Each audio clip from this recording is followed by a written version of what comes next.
Hello दोस्तों, नमस्कार। Crack competition YouTube channel पर मैं हेमंत कुमार आपका फिर से एक बार स्वागत करता हूं।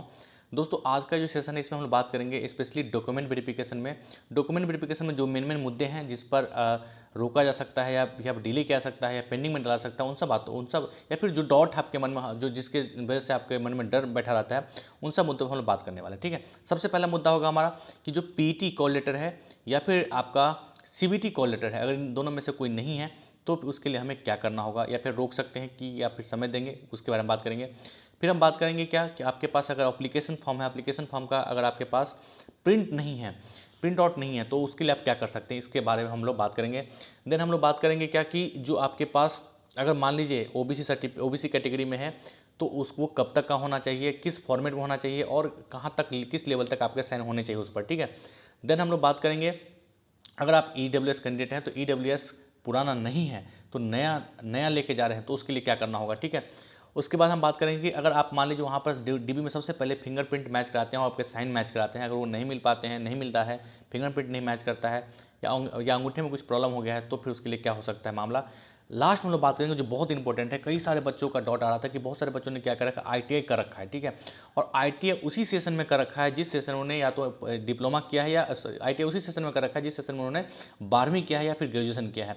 तो दोनों में से तो एक ही दिखाना होगा, तो उसको किस तरीके से कौन सा बेहतर होगा लगाना उस समय में, तो इस मैटर पे हम लोग बात करेंगे। देखिए, सबसे पहले हम बात करेंगे, अभी शुरुआत करते हैं वीडियो की। चलिए, इसमें सबसे पहले हम लोग बात करेंगे कि अगर आपने सीबीटी का कॉल लेटर या फिर पीईटी का कॉल लेटर खो दिया है या दोनों खो दिया है, देखिए ये एक अहम मुद्दा है, क्योंकि वहाँ पर आपके एडमिट कार्ड में भी लिखा हुआ है कि आपको सीबीटी का कॉल लेटर जरूरी है और पीईटी का कॉल लेटर जरूरी है।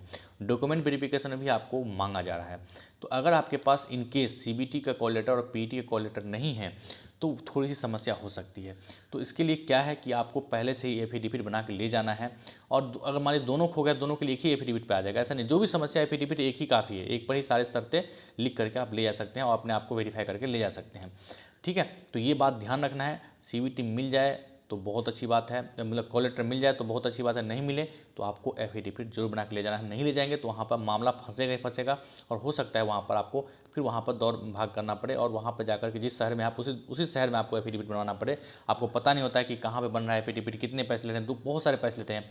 अभी बता रहा हूँ कि एक ऐसा भी बच्चा था जहाँ मैं गया था, वहाँ पर जहाँ पर मेरा वेरिफिकेशन हुआ था, तो उसको कोई समस्या थी, उसके लिए एफिडेविट बनाने के लिए केवल इतना था कि जो ओबीसी कैटेगरी था, ओबीसी कैटेगरी में उसके फॉर्म पे जो है ना वो यादव लिखा हुआ था, और ओबीसी फॉर्मेट पर जो रेलवे द्वारा जारी किया गया था उस पर उसने यादव और ब्रैकेट में गोरा लिखा हुआ था। तो इस मिसमैच की वजह से उसे 2000 रुपये लिए गए वहाँ पर एफिडेविट बनाने के लिए। तो समझ सकते हैं, मुंह मांगा मतलब मनमानी करते हैं, काफ़ी पैसा ले लेते हैं। तो इसलिए पहले से आपको 100 रुपये का केवल जो 10 रुपये का स्टाम्प होता है उस पर आप एफिडेविट बनवा के ले जा सकते हैं, अपने घर पर ही जहाँ रहते हैं वहाँ पर आराम से बन जाए, कोई दिक्कत नहीं होगी। नेक्स्ट हम लोग बात करते हैं कि जो ओबीसी है मान लीजिए, है ना, और ईडब्ल्यूएस कैटेगरी। तो ओबीसी के लिए सभी को पता है कि हमारे पास जो एनेक्सर 2 है ना, एनेक्सर 2 का ए है जो कि नोटिफिकेशन में दिया हुआ है, वो आप उस फॉर्मेट पर आपको ले जाना है, ऑनलाइन तो ले ही जाना है, और उसके बाद ओबीसी का जो रेलवे द्वारा फॉर्मेट जारी किया गया उस पर भी आपको साइन मोहर लगा कर ले जाना है। सवाल ये है कि ये ऑनलाइन कहाँ तक बना होना चाहिए। ऑनलाइन आपका बना होना चाहिए डिस्ट्रिक्ट लेवल का, बिल्कुल इसमें कोई दो राय नहीं है, आपका डिस्ट्रिक्ट लेवल का बना होना चाहिए, क्योंकि कह ही रहा है आपको आपका डिस्ट्रिक्ट लेवल के बना होना चाहिए। ठीक है, उसके बाद जो आपका रेलवे फॉर्मेट है, वो रेलवे फॉर्मेट पे आपका जो सर्किल ऑफिसर है, यानी कि आपके जो प्रखंड अधिकारी है, उसके साइन होने चाहिए, और उसके बाद अनुमंडल स्तर तक का तो होना ही होना चाहिए। अगर आप डिस्ट्रिक्ट लेवल तक ले जाते तो वेल एंड गुड हो जाए, कोई दिक्कत समस्या नहीं आएगी। तो इस बात को आप समझिएगा। ठीक है, फिर आते हैं हम ईडब्ल्यूएस। हाँ, और ये ओबीसी सर्टिफिकेट आपका विद इन 1 ईयर होना चाहिए, यानी 1 साल के अंदर का होना चाहिए। अगर उसके बाद का, उससे पहले का है तो फिर दिक्कत होगी, वहाँ पर 100% रोकेंगे, आपको कहेंगे कि 15 दिन के अंदर में आप ओबीसी सर्टिफिकेट बना के दीजिए, तभी आपका पैनल में नाम आएगा, अदरवाइज नहीं आएगा नाम। तो इसलिए आपको सावधानी बरतना है, वहाँ पर पेंडिंग होने की वजह से बेहतर है कि अभी से पहले से आप तैयारी करके चले जाइए। ठीक है, नेक्स्ट बात जो है वो ईडब्ल्यूएस को लेकर के। तो ईडब्ल्यूएस में बहुत सारे बच्चों ने ईडब्ल्यूएस लगा दिया था, उस समय ईडब्ल्यूएस नहीं था उनका, लेकिन आपको पता है कि 2019 में जब फॉर्म भरा गया तो उस समय बहुत लोगों को ईडब्ल्यूएस के बारे में पता भी नहीं था। बस केवल इतना पता था, मतलब कैसे बनता है ये पता नहीं था, केवल इतना पता था कि ईडब्ल्यूएस में हम आ सकते हैं, आ जाएंगे हम। ठीक है, तो उन्होंने ईडब्ल्यूएस कैटेगरी डाल दिया था। तो आपको क्या करना है, ईडब्ल्यूएस अगर आपका पुराना नहीं बना हुआ है या फिर बना हुआ है उसका नंबर नहीं है, कुछ भी कोई भी मैटर है या खो गया आपका, तो आप उसके लिए नया तो लेके जाएंगे बनाकर, लेकिन उसके साथ एफिडेविट बनवा के जरूर ले जाएंगे कि मेरा पुराना वाला खो गया है, नहीं मिल रहा है। ये नहीं कि मेरे पास था ही नहीं, ये नहीं बोलना है, एफिडेविट लिखाना है कि मेरा पुराना जो आपका ईडब्ल्यूएस था वो खो चुका है। तो आपको वहाँ पर कर देंगे, मतलब जो जैसे तैसे करके आपको पास कर देंगे, कोई इतनी बड़ी बात नहीं है, ठीक है। नेक्स्ट हम बात करते हैं अगर एप्लीकेशन फॉर्म क्या है ना कि एप्लीकेशन फॉर्म अगर आपने सेव नहीं किया है तो आप निकाल भी नहीं सकते हैं। क्यों नहीं निकाल सकते हैं? क्योंकि आपके पास कोई सुविधा ही नहीं है उसको प्रिंट आउट निकालने का। तो एप्लीकेशन फॉर्म के साथ सबसे बड़ी समस्या यही है कि अब कोई ऑप्शन नहीं है। मान लीजिए ओबीसी नहीं है तो ओबीसी बनवा सकते हैं, ईडब्ल्यूएस नहीं तो एफिडेविट बना सकते हैं। एप्लीकेशन फॉर्म के लिए क्या है, कैसे करेंगे आप? कुछ मतलब कोई इस तरह के कोई मतलब है ही नहीं कोई उपाय। तो देखिए एप्लीकेशन फॉर्म के लिए दो चीज़ें हैं। पहली चीज़ तो यह है कि एक एफिडेविट जरूर बनाना है, ठीक है। दूसरी बात क्या है कि एप्लीकेशन फॉर्म तो फिर भी चाहिए, है ना, क्योंकि उसी सारा कुछ मैच करते हैं और उसी से आपका सारा प्रेफरेंस वगैरह चेक करेंगे। तो हालांकि रेलवे के पास भी एक कॉपी होता है और जहाँ पे डीबी होगा आपका, उस डीबी वाले फाइल में जो आपकी फाइल बनी थी, हर एक व्यक्ति का एक फाइल बना हुआ है, ठीक है। तो डीबी की जो फाइल है उस फाइल में आपका एप्लीकेशन फॉर्म का फ्रंट पेज होता है। तो आपको जनरली आप कोशिश कीजिएगा उनसे लेकर के जो डिपार्टमेंट में ही जो आपके फोटो स्टेट होता है उनसे लेकर के और कहेंगे प्रिंट करा कर दो तो या फिर फोटो कॉपी कर दो, दो ले लीजिएगा आप। एक तो उनको देने के लिए और एक अपना खुद के रख लीजिएगा, ठीक है, भविष्य में काम आएगा। ज्वाइनिंग के टाइम में शायद वो मांगेंगे, ठीक है, क्योंकि उसमें प्रेफरेंस दिया हुआ है। तो आप ये कर लीजिएगा, एक तो एफिडेविट बना करके और जो आपको देंगे प्रिंट मतलब फोटो कॉपी करा कर जेरोक्स कराने के लिए, तो उसको आप मोबाइल फोटो खींच लीजिएगा या दो कॉपी पढ़वा लीजिएगा तो बेहतर होगा, ठीक है, क्योंकि भविष्य में उसकी जरूरत पड़ सकती है। नेक्स्ट बात हम लोग करते हैं आईटीआई की बात है ना। हाँ सॉरी, फिंगरप्रिंट की बात पहले करते हैं। जो आपका फिंगर है, उंगली का जो फिंगर है, और ये जो आपका ऑथेंटिकेशन वाला जो काम होता है ना वो बहुत ही ज़्यादा, अगर वो मैच नहीं करता है तो आप कोई प्रोसेस ही नहीं होगा आपका।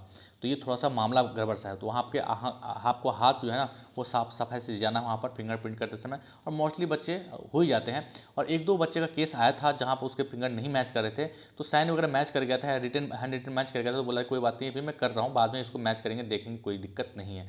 उसको आगे निकाल दिया था। तो इतना बड़ा इशू नहीं है फिंगर वाला, लेकिन प्रथम दृष्टया वो लेते थोड़ा सीरियसली चीज़ों को, है ना। लेकिन जैसे जैसे अब डीबी होने लगा है, मतलब बहुत सारे बच्चों को जब नहीं मैच करे तो पास कर दे रहे हैं, आगे निकाल दे रहे हैं, तो कोई इतनी बड़ी समस्या नहीं है, घबराने की जरूरत नहीं है। फिंगरप्रिंट आपको पता भी चलेगा कि मेरा मैच नहीं करा, वो तो उस समय ही जाकर पता चलेगा, ठीक है। अगर आप जेन्युइन कैंडिडेट है तो घबराने की कोई जरूरत नहीं है, आपको कोई रिजेक्ट नहीं करने जा रहा है इसके लिए। अगर आप जेन्युइन नहीं है तो फिर तो समस्या हो गई होगी आगे चल के कहीं ना कहीं, ठीक है। नेक्स्ट आपका आईटीआई या फिर ग्रेजुएशन। क्या हुआ कि बहुत सारे बच्चों ने, इवन मेरे बैच में बहुत सारे बच्चे पूछे, तो वहाँ पर डीबी में अंदर जाके मुझे पता लगा, वो पूछ रहे कि बताओ क्या करूँ क्या करूँ क्या करूँ। उसने क्या किया था, ग्रेजुएशन जिस सेशन में किया था उसी सेशन में आईटीआई भी कर रखा है। अब देखिए एक तरफ तो वो सोच रहा है कि अगर हम आईटीआई लगा देंगे तो मेरा जल्दी प्रमोशन होकर के मैं आईटीआई ग्रेड 3 में अपना मेरा प्रमोशन हो जाएगा, ठीक है। वहीं दूसरी तरफ ये सोच रहा है कि अगर मैंने आईटीआई लगा दिया तो मेरा ग्रेजुएशन उसी सेशन में, तो ग्रेजुएशन मैं कर नहीं पाऊंगा आगे, और जब आगे ग्रेजुएशन नहीं कर पाऊंगा तो मेरा ग्रेजुएशन रुक जाएगा। यानी कि मैं केवल उन्हीं पोस्ट पर एलिजिबल रहूंगा जो लेवल 3 तक है, यानी कि जो 12वीं तक है, ठीक है, आईटीआई तक है। उसके आगे मैं बढ़ ही नहीं पाऊंगा और डिपार्टमेंटल एग्जाम ही दे पाऊंगा, जैसे गुड्स गार्ड, स्टेशन मास्टर, इन या फिर और भी कलर कमर्शियल अप्रेंटिसशिप, इन सब पर जो है डिपार्टमेंटल एग्जाम दे ही नहीं पाएंगे। क्यों नहीं दे पाएंगे? क्योंकि उसके पास डिग्री नहीं है, और जब डिग्री नहीं है तो इस सब पोस्ट पर एलिजिबल है नहीं, लेवल 5 लेवल 6 पे लेवल 4 पे। तो अब क्या है कि अब आप जॉब करते समय आप कर दिखा भी नहीं सकते कि मैंने कर रखा है पहले। तो बड़ी समस्या थी इसके लिए, है ना। तो फिर मेरा सजेशन यही रहेगा कि देखिए आपके पास चाहे आईटीआई हो या ना हो, अगर आप किसी पोस्ट पर ग्रुप डी में हैं तो 2-3 साल के बाद आपका, अगर व्हाट्सअप वगैरह में खास करके हैं तो आप जो है सो टेक्नीशियन के पोस्ट पर वैसे ही आप बिना आईटीआई के ही आप प्रमोट हो जाएंगे। लेकिन अगर आप ग्रेजुएशन नहीं लगा, आप क्या करते हैं आईटीआई लगा करके ग्रेजुएशन को हाइड कर लेते हैं तो फिर दिक्कत होगी।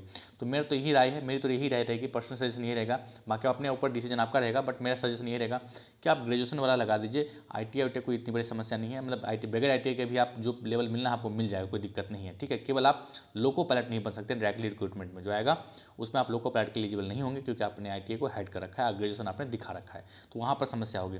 बाकी जितने भी पोस्ट हैं आप सबके लिए एलिजिबल रहेंगे, कोई दिक्कत नहीं है। और आगे आने वाले समय में आप स्टेशन मास्टर बन सकते हैं, गुड्स गार्ड बन सकते हैं। लेवल 5 में जितने भी कॉमर्शियल, लेवल 6 में कॉमर्शियल अप्रेंटिस है, उसके अलावा लेवल 5 में जितने भी आपके टाइपिंग लेवल के जो पोस्ट हो सबके लिए आप एलिजिबल है, तो कोई दिक्कत इसमें नहीं होने वाली है। तो मेरा ये सजेशन रहेगा कि ग्रेजुएशन वाला लगाइए। बाकी आपका अपना पर्सनल जो भी डिसीजन हो वो आप डिपेंड करता है, आपका स्वयं का डिसीजन होगा, उसके लिए कोई जिम्मेदारी हमारी नहीं होगी। मेरा एक केवल सजेशन, ठीक है। तो चलिए दोस्तों, उम्मीद करता हूँ कि आपकी जो डीबी से संबंधित जो मेन मुद्दे थे जिस पर फंसती हैं चीज़ें, उसमें मैंने बात कर ली और आप लोग के सारे डाउट क्लियर हो गए होंगे। फिर भी अगर कोई डाउट है तो आप हमारे कमेंट बॉक्स में आकर के डॉट को लिख सकते हैं। साथ ही साथ मैं रिक्वेस्ट करूंगा दोस्तों कि अगर हमारे वीडियो अच्छे लगते हो, डॉट आपके क्लियर हो रहे हो, तो आप इसको सब्सक्राइब कर लीजिए, ताकि आगे जो भी अपडेट है, बहुत सारे अपडेट अभी देने वाला हूँ, ठीक है। मैं और भी लोगों से जुड़ा हुआ हूँ, और भी जोन के लोगों से जुड़ा हुआ हूँ, ताकि सारी चीज़ें मैं एग्जैक्टली आपको डॉट सारे सेशन को क्लियर कर सकूँ, ठीक है। तो चलिए आज के वीडियो को हम लोग यहीं पर रोकते हैं, फिर मिलते हैं नए सेशन में कुछ नए अपडेट्स लेकर के। तब तक के लिए नमस्कार, जय हिंद, जय भारत।